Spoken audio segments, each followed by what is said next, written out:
Welcome back, and now we have George Gintilas, who's a somatic psychotherapist and is here today to talk to us about how we heal. Well, George, how do we heal?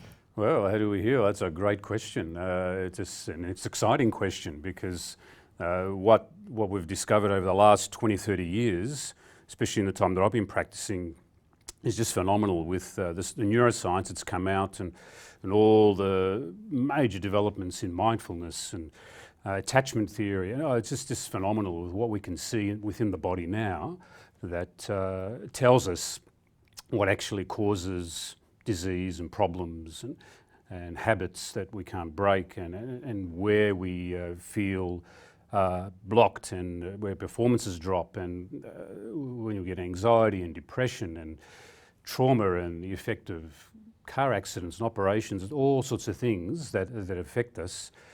We now know a lot more than we ever did on how to actually go about getting inside, getting in there, working through the issues, healing them.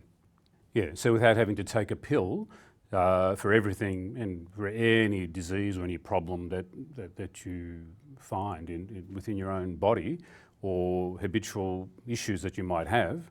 It could be relationship issues, it could be developmental issues from childhood, it could be habits, all sorts of things, that anxieties, depressions, times when you're down, insomnia, when you can't sleep, all sorts of fears and phobias. A lot of those now can actually be healed very quickly, and you can do it yourself. You can basically do it yourself just by going in within your own body, contacting the cells of your body, staying with them, and then your body will start to heal them. And what we know is that the makeup of the body is basically in your brain. You've got three brains. We've been brought up in school to work with the intellect, that top brain, and that's great. It has its value, but it's also limited because there's a lot more to our body and our nervous system where our anxieties are stored, which is what we call the subconscious, the part of you you're not even aware of, and we need to be able to access that. And we've got great ways now to access it, and which is why I love mindfulness. That's taken off now the last 10, 20 years, and a lot of the MRI scans and all the great scans that are coming out now to actually prove that when you're in that mindful state, close your eyes, go within, you can actually heal a lot of things. And even as we're talking now, and even as you're looking at me now, your brain's actually rewiring itself. We now know that. Yeah, it's just phenomenal. We used to think, oh, maybe it only happens when you're asleep or occasionally, and maybe it gets less and less and it gets fixed as you get older. Not the case at all. Not the case at all.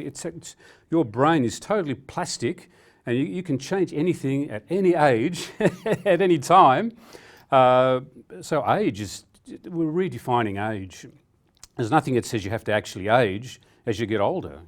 You only age is because of diseases and things you haven't dealt with, issues you haven't dealt with in yourself, you've just buried, and we bury a lot of things within our own body, and even when you think you've resolved them, you've actually buried them. You think you've resolved them, and you've resolved them at the top brain, the intellect level, and then you get on with your life, and then you wonder why you start feeling heavier, and then you start reacting to things, and then diseases pop up.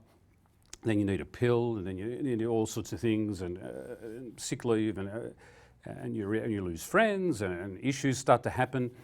Why? And relationships break up. That happens a lot. Why does that happen? Because there's issues in your body, within the cells of your body, within those two lower brains, I'll talk about in a minute, that actually stop you from fully healing. So at the intellect level is great, where you can change your thinking and reading books, talking to people, listening to this program. We're using our intellect right now.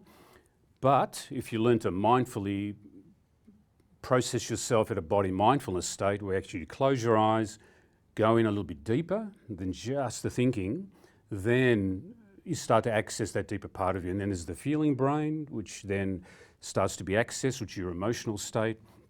We know a lot of our emotions are centered around there, and they flow through your whole nervous system in your body. You can't ignore your emotions. A lot of people can. If people think, oh, yeah, I'll just block them off and get on with my life. No, I'm fine now.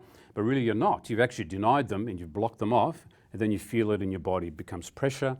And then over the years, that pressure builds and builds and builds, and it stacks up on itself. All those cells in your body will pack in.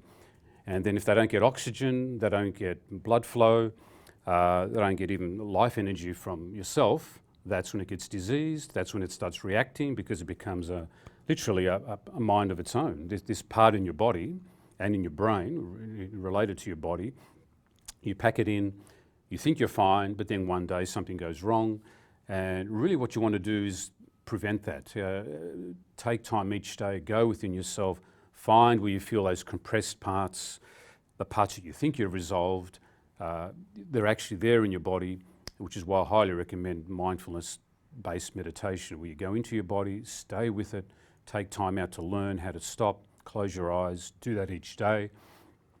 And then you'll start to realise what's actually going on. And you start to realise the landscape of your body and how it's linked to the issues in your brain and the two lower brains that are stopping you from being more of who you can be, being fully realised, fully authentic, fully happy, joyous, peace of mind, all that, and even feeling love for yourself and the world. You've got that within you. But because of things that happen in our lives, that starts to get blocked off. We push it down, thinking, well, we'll get around to that, or I'll take a pill for that and suppress it. And it doesn't go. And that builds. So we really want to be able to take time out, feel yourself, So go George, within yourself. Just for our viewers, would you have an example in a case study or someone this has worked well for? Yeah, even personally, I know of one person who couldn't get on a plane, for years. And his wife would love to have gone on holidays with him, and just for whatever reason, I mean, there was a deep trauma there, I'd imagine, as we did find out eventually, there's always some trauma there underneath.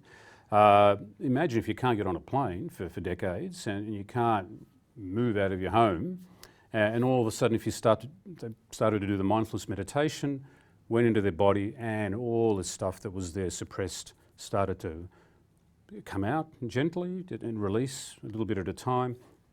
Emotions, old tensions, and even that lower brain of the sensory motor brain, or the physical release of the body, that fight-flight response. And no problem now at all. Get on planes, not an issue.